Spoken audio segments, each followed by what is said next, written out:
Shalom, salam sejahtera untuk kita semua. Tentunya kita patut mengucap syukur oleh karena kebaikan Tuhan yang senantiasa berlaku di dalam kehidupan kita. Allah telah melindungi lagi kita selama 1 minggu di dalam setiap aktivitas kita. Kita sudah diberkati oleh Tuhan, dan pada saat ini kembali lagi kita akan mendengarkan ringkasan pelajaran sekolah Sabat, pelajaran yang ke-10 dengan judul Yakub Israel. Kisah keluarga Yakub berlanjut dari apa yang baik maupun yang buruk. Namun melalui itu semua, tangan Tuhan dan kesetiaannya pada janji perjanjian diungkapkan. Yakub akhirnya kembali ke tanah perjanjian. Sekarang dia harus menghadapi kemarahan saudaranya Esau karena kesalahan masa lalunya. Dia meminta pengampunan Tuhan dan saudaranya, dan dia menjadi manusia baru. Namanya dari Yakub, sang penipu, diganti menjadi Israel, yang berarti pemenang. Mengapa peristiwa ini harus terjadi? Kita akan lihat bersama sebentar. Beberapa masalah muncul dalam keluarganya, jadi dia mendorong mereka untuk meninggalkan semua penyembahan berhala dan memegang perjanjian dengan Tuhan. Pada saat ini kita akan melihat Yakub diampuni dan ia diubahkan namanya menjadi Israel. Pengampunan Tuhan, pengampunan manusia. Masalah keluarga terjadi, ada kekerasan menghasilkan kekerasan, meninggalkan berhala, dan kematian Rahel. Kita akan melihat ini satu persatu. Kalau kita melihat di dalam Kejadian 32 ayat 28, di sana dikatakan, lalu kata orang itu, namamu tidak akan disebutkan lagi Yakub, tetapi Israel, sebab engkau telah bergumul melawan Allah dan manusia, dan engkau menang. Ini merupakan peristiwa yang terjadi ketika Yakub bergumul dengan Allah semalam-malaman. Mengapa Yakub takut kepada Esau? Di dalam Kejadian pasal 32 ayatnya yang ke-11. Oleh karena kita ingat kembali peristiwa yang telah kita pelajari sebelumnya. Esau telah berjanji untuk membunuh Yakub ketika Yakub berdusta tentang hak kesulungan kepadanya dan juga kepada Ishak ayahnya. Dan apa yang terjadi? Yakub ingin berbaikan dengannya, tetapi ketika peristiwa ini terjadi, Esau datang bersama dengan 400 pria, dan ini menyebabkan Yakub menjadi sangat takut. Jangan-jangan Esau benar-benar akan menggenapi akan janjinya untuk membunuh Yakub. Itulah sebabnya ia berdoa dan berpegang teguh pada janji Allah. Suatu pelajaran yang baik yang bisa kita dapatkan dari Yakub. Terlepas dari dosa yang ia telah lakukan kepada Esau dan Ishak ayahnya, ketika ia sementara dalam keadaan takut, ia tidak menggunakan akan jalan pikirannya sendiri. Tetapi apa yang ia lakukan? Ia datang kepada Tuhan. Ia membawa pergumulannya di dalam doa dan berpegang teguh kepada janji Allah yang akan direalisasikan di dalam garis keturunan dari Yakub itu sendiri. Yakub tidak bisa berbuat apa-apa lagi, jadi dia berdoa dan meminta pengampunan Tuhan. Perjuangan rohaninya menjadi perjuangan fisik. Akhirnya Yakub berpegangan pada manusia itu karena dia menyadari bahwa dia adalah Tuhan itu sendiri ketika pergumulan itu terjadi di Peniel. Yakub meminta berkatnya dan Allah meyakinkan dia bahwa engkau menang, dan merubah akan nama dari Yakub si penipu ini menjadi Israel, yang berarti engkau telah menang ketika bergumul melawan Allah dan manusia. Pelajaran bagi kita ketika kita diperhadapkan dengan tantangan kehidupan, pergumulan yang kita rasakan silih berganti. Janganlah kita mengandalkan kekuatan kita sendiri dengan harapan untuk kita dapat menyelesaikan setiap pergumulan tersebut. Tetapi mari kita bergumul dengan Allah. Mari kita membawa setiap pergumulan kita kepada Tuhan di dalam doa dan ucapan syukur. Dan Tuhan Maha Pengampun akan mengampuni setiap kesalahan kita, dan Ia akan memberikan jalan keluar yang terbaik di dalam setiap kehidupan kita, sehingga kita akan menjadi pemenang sama seperti dengan Yakub. Ia bergumul dengan Allah dan ia menang. Yakub bersukacita oleh karena ia mendapatkan pengampunan dari Allah ketika peristiwa di Peniel itu terjadi, dan ia juga mendapatkan pengampunan manusia. Kejadian 33 ayat 10 mengatakan, tetapi kata Yakub, karena memang melihat mukamu adalah bagiku serasa melihat wajah Allah, dan engkau pun berkenan menyambut aku. Yakub telah mengirim beberapa hadiah kepada saudaranya. Ia juga sujud 7 kali di hadapannya dengan maksud supaya Esau meluluhkan akan niatnya untuk membunuh Yakub, karena dia berpikir sampai pada saat itu bahwa Esau masih mendendam kepadanya. Yakub khawatir dan karena itu mempersiapkan dirinya dan keluarganya untuk apapun yang mungkin terjadi. Dia melakukan segala cara supaya tidak akan terjadi apa-apa baik kepada Yakub maupun kepada keluarganya. Dia ingin menjelaskan bahwa dia tidak akan menuntut penggenapan berkat ayah mereka, yakni ketika ayah menumpangkan tangan kepadanya ketika ia berdusta kepada ayahnya dan ia mendapatkan akan hak kesulungan tersebut. Dia berusaha untuk meyakinkan Esau bahwa ia bersalah dan ia berusaha untuk mengembalikan apa yang ia telah curi dari Esau. Tetapi apa respons atau reaksi Esau ketika ia bertemu dengan Yakub? Reaksi Esau mengejutkan Yakub. Kakaknya telah memaafkannya, dan ketika kita melakukan kesalahan kepada orang lain dan kita mengetahui bahwa kita telah diampuni, betapa legahnya kita, betapa gembira dan bersukacitanya kita. Kita terlepas dari setiap beban yang selama ini menghantui dan membebani kita. Dan demikian pula yang telah dirasakan oleh Yakub pada waktu itu ketika kakaknya telah memaafkannya.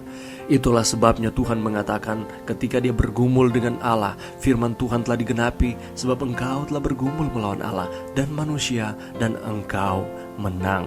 Di dalam peristiwa Kejadian 33 ayat 10, di sana dikatakan, karena memang melihat mukamu adalah bagiku serasa melihat wajah Allah.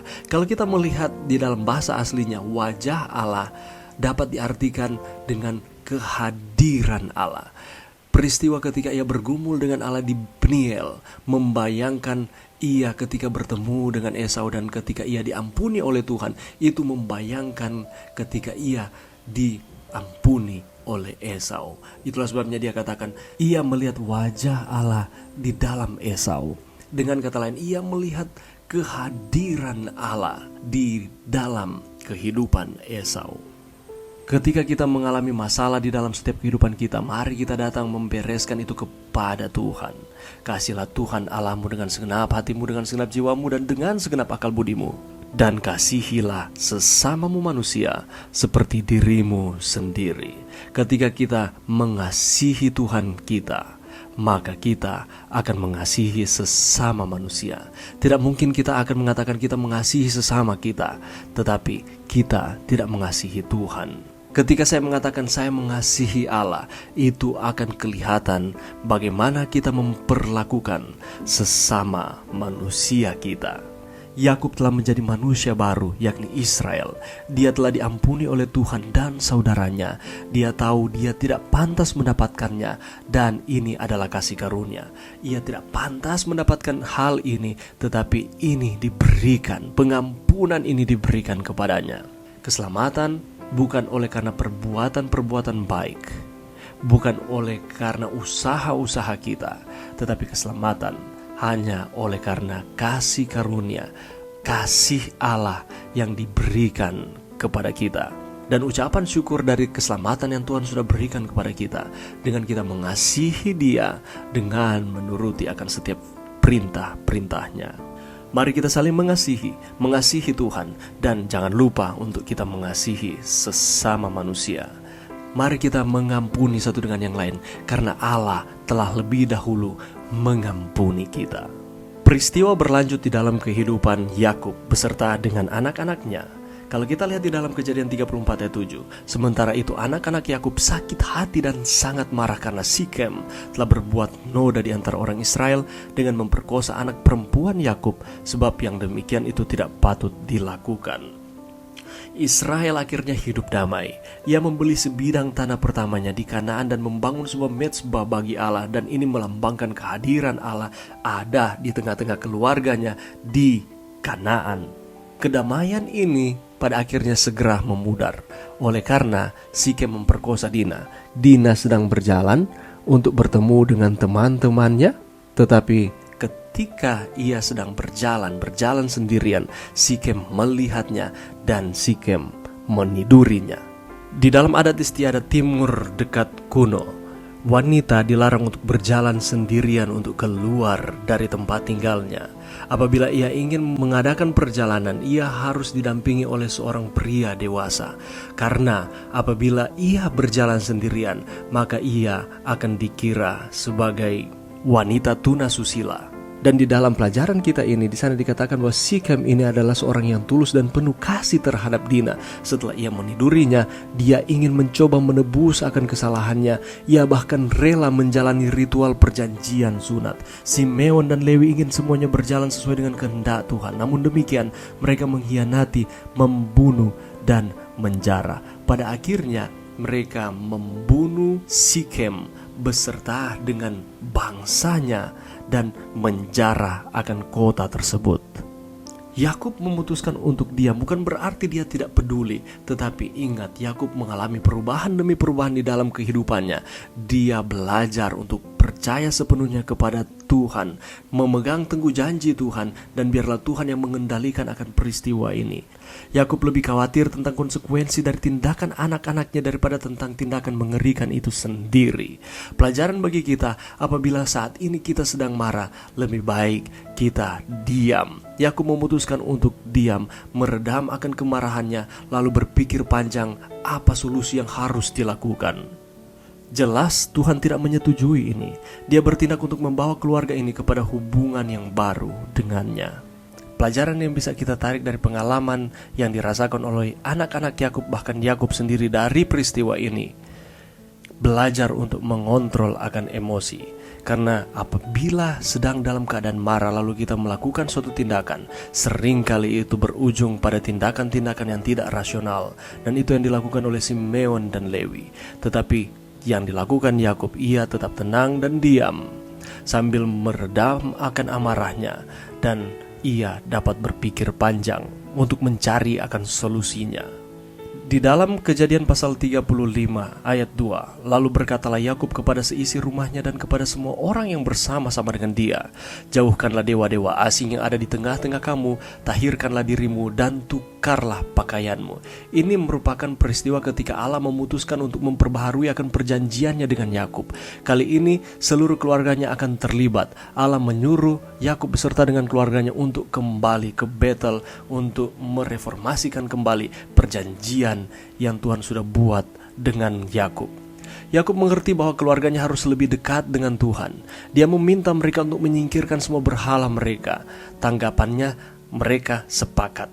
Pertanyaannya, dari mana berhala-berhala tersebut sampai ada di dalam kehidupan Yakub beserta dengan keluarganya?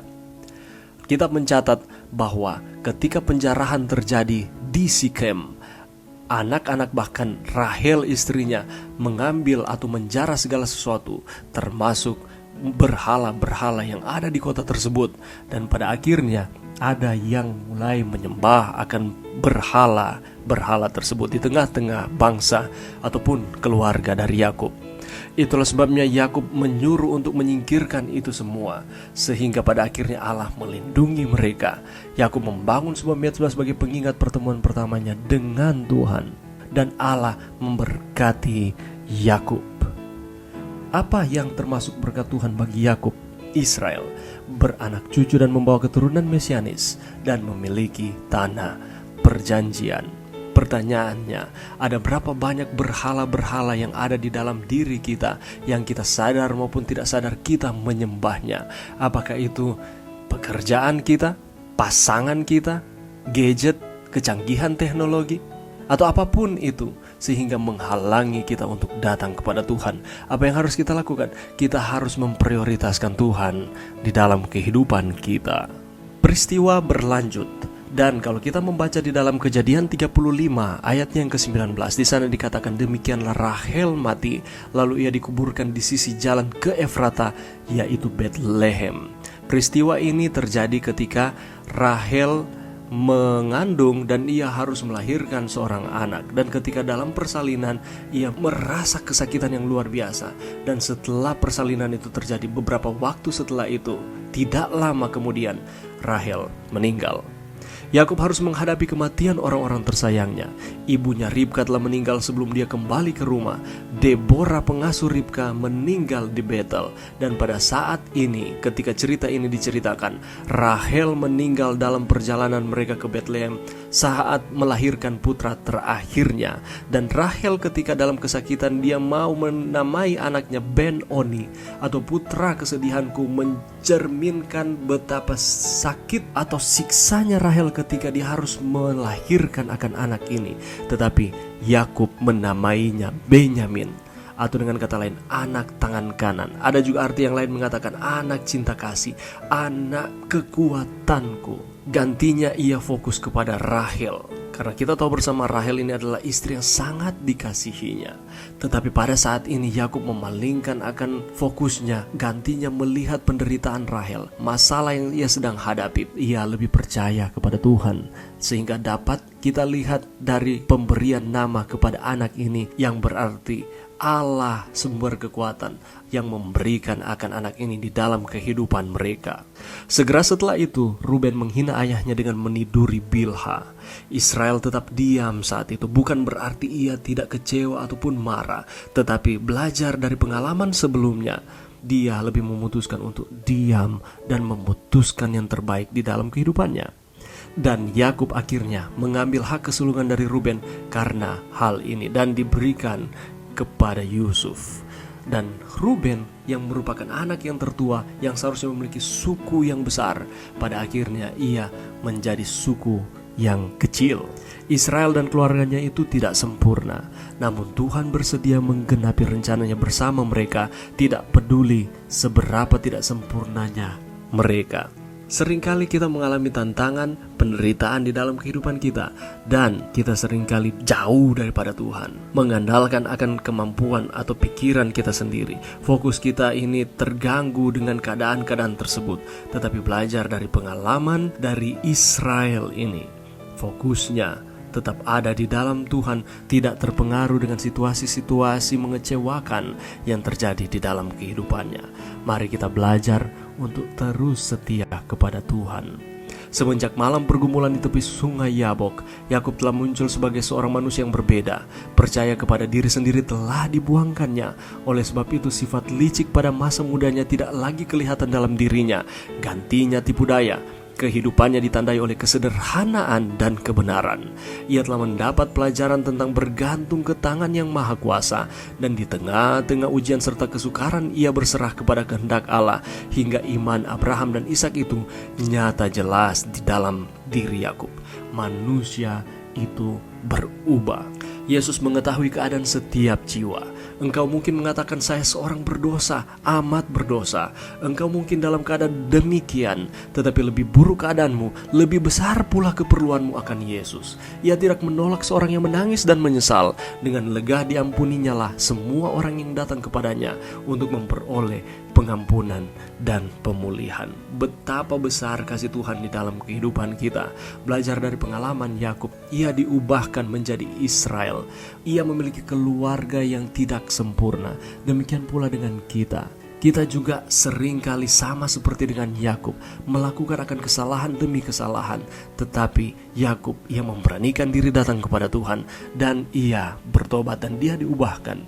Demikian pula dengan kita. Allah akan mengampuni, menyucikan kita, melayakkan kita untuk menjadi anak-anaknya. Pertanyaannya, apakah kita memberanikan diri untuk datang kepada Tuhan? Mari berdoa.